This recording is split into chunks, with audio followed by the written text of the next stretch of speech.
Welcome back to the Deep Dive. We're here again, aiming to cut through the noise and really unpack complex topics, That's the goal. giving you the essential knowledge you need, but hopefully without the overload. Yeah.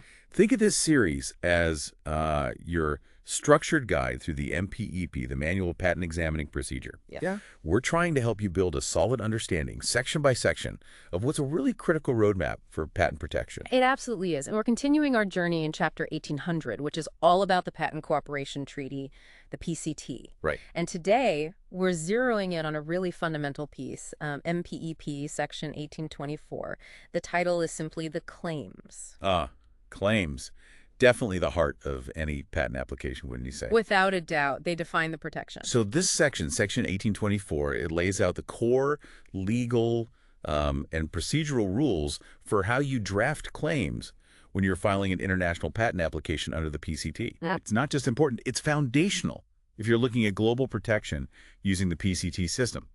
We're pulling this straight from MPEP Section 1824, which itself relies heavily on PCT Article 6, PCT Rule 6. And it also brings in the PCT administrative instructions and even touches on U.S. specifics like 37 CFR 1.436. Okay. Exactly. And, if the rest of the patent application describes your invention, like describing your property, Right. the claims are literally the legal boundaries. They define what you own, what you can stop others from doing. That's a great analogy. So understanding these international standards isn't just, about ticking boxes. It's absolutely critical for making sure your claims are clear, they're consistent, and ultimately enforceable. Enforceable across all the different countries where your PCT application might eventually become a patent. Precisely. It really dictates how the international search and examination process views the scope of your invention right from the start. Okay, let's dig into that. The bedrock, you mentioned PCT Article 6. That seems to be the starting point. It is. Article 6 states very clearly, the claims must define the subject matter you're seeking protection for. Seems obvious, but there's more to it. There is. It also says they need to be clear, concise, and this is crucial, fully supported by the description elsewhere in the application. Fully supported by the description. Why is that so emphasized? Well, think about it. The PCT system relies on this common framework for patent offices all over the world. Okay. So an examiner in, say, Japan or Germany needs to be able to look at your claim and find the basis, the details for every single element right there in your description. So if it's not described, you can't claim it, basically, or if the claim isn't clearly linked back. Exactly. If your claims aren't clearly rooted in what you've actually described, the scope becomes ambiguous, and that's a huge problem internationally. You need that clarity. Right. It maintains integrity between what you disclosed and what you're trying to protect. Okay, so Article 6 sets the principle. Then PCT Rule 6 gets into the nitty-gritty, the how-to. That's right. Rule 6 is where the rubber meets the road on structure, format, the real drafting rules. So what does it cover first? Rule 6 breaks down into parts. Let's start with 6.1. This talks about the number of claims. It says the number needs to be reasonable considering the invention's nature. Reasonable. That sounds a bit subjective. It is, a little. But the idea is you shouldn't just flood the application with hundreds of claims for a simple invention. It makes examination harder than it needs to be. And more expensive, right? Excess claim fees are a real thing. Oh, absolutely. Both internationally and definitely when you enter the national phase in most countries. So reasonable has a practical side, too. Good point. What else in 6.1? It also requires claims to be numbered consecutively, using Arabic numerals. Simple, but vital for keeping track. Standard stuff. Pretty standard. Yeah. And it notes that if you amend your claims later on, during the international phase, any renumbering has to follow specific procedures. Those are laid out in the administrative instructions. Okay, so the administrative instructions provide the step-by-step for things the rules require. Exactly. They're the operational details. Now, Rule 6.2 is a big one. It deals with referencing other parts of the application within the claims themselves. Referencing. How so? Well, the main principle is that claims should stand alone as much as possible. You should really avoid phrases like, as described in the description, or as illustrated in the drawings. But wait, why? Sometimes pointing to a drawing seems like it would make things clearer. That's a really common thought. But the reason is about clarity and enforceability down the line. Okay. If your claim scope depends on jumping back to read a paragraph in the description or interpret a figure, it forces anyone reading it, an examiner, a judge, maybe a competitor, to constantly cross-reference just to understand what the claim actually covers. It creates ambiguity. Precisely. A well-drafted claim defines its scope within its own text as much as possible. That makes it stronger. So the goal is self-sufficiency in the claim language. Makes sense. Exactly. Reduces ambiguity during examination and critically makes the claim easier to interpret and enforce later.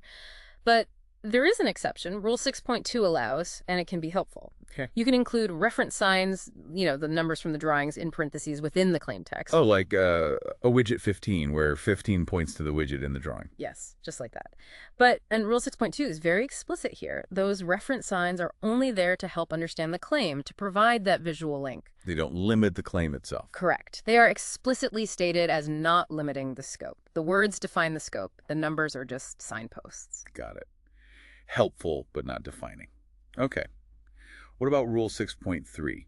That mentions a recommended structure. Yes. Rule 6.3 suggests a two-part structure, especially when it's appropriate for the invention. This is often called the preamble plus characterizing clause format. You see it a lot in European practice. How does that work? The idea is the first part, the preamble, states the features that are already known, typically from the closest prior art. Okay, the background. Right. Then you have a transition phrase like characterized by or wherein the improvement comprises, and after that comes the second part, the characterizing portion. And that part only lists the new features, the things that make it different. Exactly. It isolates the novel elements that distinguish your invention from what was known before. So it highlights the inventive step in a way. It does. It helps the examiner focus their analysis right on the claimed contribution. It's not always mandatory. It depends on the claim type and national practices, but it's the recommended PCT structure for that clarity. Okay. Useful structure. Now, Rule 6.4. It sounds like where things can get tricky. Dependent claims. Yes. Dependent claims are incredibly important, but also have very specific rules under 6.4 that can trip people up. They're important because they give you narrower fallback positions, right? Exactly. If your broad independent claim runs into trouble, your dependent claims offer narrower scopes that might still be patentable. A dependent claim must refer back to an earlier claim, could be independent or another dependent. And it has to add something new. It must state additional features or limitations. So, like your example earlier, Claim 1 is a system. Claim 2 might be the system of Claim 1 further comprising, adding a specific component. It inherits Claim 1's limits and adds more. Okay, basic dependent claims seem straightforward. What's the tricky part in Rule 6.4? It's the rules around multiple dependent claims, claims that refer back to more than one earlier claim. Ah, yes. Those sound complex. They can be, and getting this wrong is a common reason for objections. Rule 6.4 says multiple dependent claims are allowed, but only if they refer to the earlier claims in the alternative. In the alternative, meaning? Meaning you can say a device according to Claim 1 or Claim 2, further comprising X. It incorporates either Claim 1's features or Claim 2's features plus feature X. So it's an OR situation, not an A&D. Yeah. You can't depend on Claim 1 and Claim 2 simultaneously in that way. Correct. It has to be alternative dependency. And here's the other crucial restriction in 6.4. Okay. A multiple dependent claim cannot itself serve as a basis for another multiple dependent claim. Whoa. So you can't have Claim 4 depending on Claim 3 or Claim 2 if Claim 3 already depended on Claim 1 or Claim 0. Exactly that. You can't stack multiple dependencies like that. You can have a single dependent claim depend on a multiple dependent claim, but not another multiple dependent claim. Why that restriction? What does it prevent? Think about the complexity.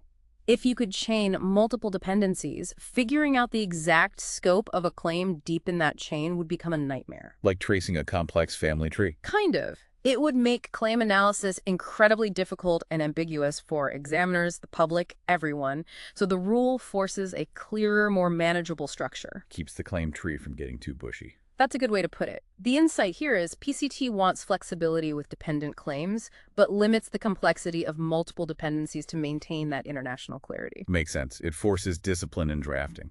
What else does Rule 6 cover? Rule 6.5 briefly mentions utility models. It acknowledges that some countries have specific national rules for utility model claims that might differ slightly from PCT rules. So if you enter the national phase for a utility model in one of those countries, You have to be given enough time to adapt your claims to meet those specific national requirements. So there's a built-in adjustment period. okay, a little flexibility for national specifics.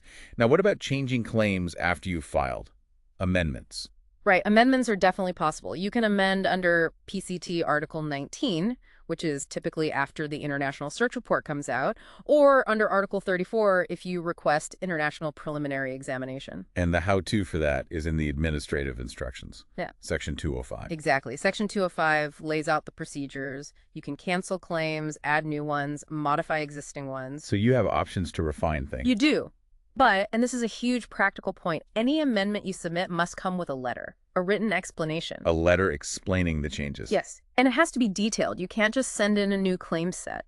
The letter must clearly state the status of every single claim after the amendment. Status Meaning, is this claim new? Is it unchanged? Did it replace an old claim? Was an old claim canceled? Was it modified? You have to specify for each claim number. Wow, meticulous tracking. It has to be. It ensures transparency for the international authorities and the national offices later on.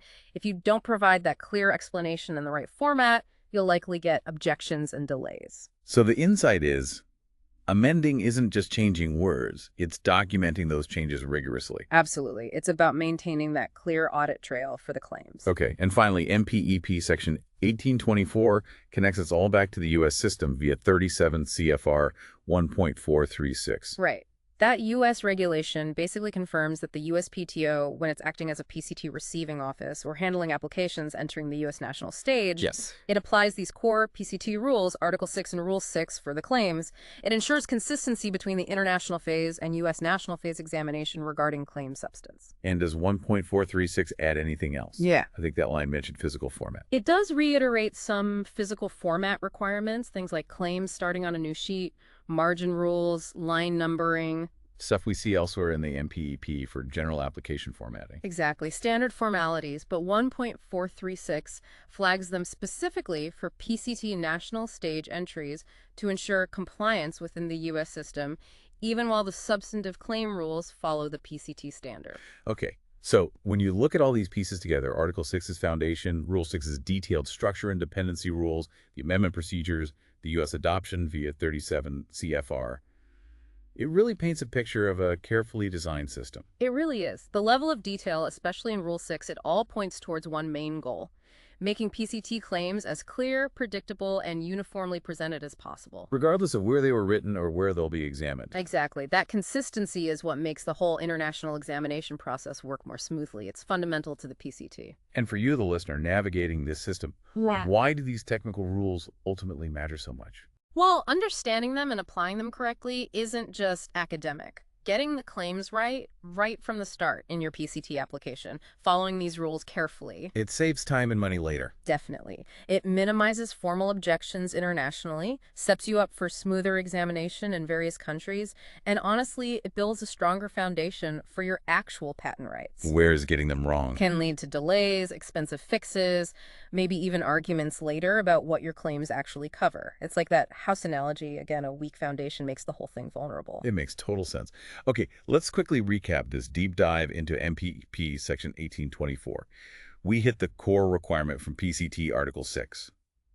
Claims must define the invention clearly, be concise, and crucially, be supported by the description. Then we broke down PCT Rule 6, the rules on reasonable number, consecutive numbering, how not to reference the description or drawings generally, but how you can use reference signs. Right, the two-part structure recommendation. And those critical limitations on dependent claims, especially the rules for multiple dependent claims, the ORR basis, and no stacking. Don't forget the amendment procedures under the administrative instructions, emphasizing that vital explanatory letter. Absolutely. And how 37 CFR 1.436 confirms the U.S. follows these PCT rules for claims in international applications while also mentioning physical formatting. It's a whole framework for international claim harmony. A necessary framework for a global treaty. Indeed. So as we wrap up, here's something to think about. The PCT aims for consistency through these very detailed, structured rules for claims. How does that intense focus on formal clarity square with trying to claim something truly groundbreaking, maybe something hard to fit into established boxes? Does this strictness potentially make it harder to capture the essence of radical novelty? Or does it actually impose a helpful discipline that forces clarity, benefiting everyone in the long run? That's a tension practitioners grapple with constantly, defining the truly new within established rules. A fascinating challenge. Okay, that's our look at MPEP Section 1824 for today. A big thank you, by the way, to Mike Shepard, the creative director who organized this whole audio series. Yes, thanks, Mike. And just a reminder for everyone listening, this summary was generated using AI tools and is for educational purposes only. It's not legal advice. Please consult the official MPEP or a qualified patent practitioner for authoritative guidance. Always best practice. Thanks for joining us on the deep dive. We'll continue exploring the MPEP next time.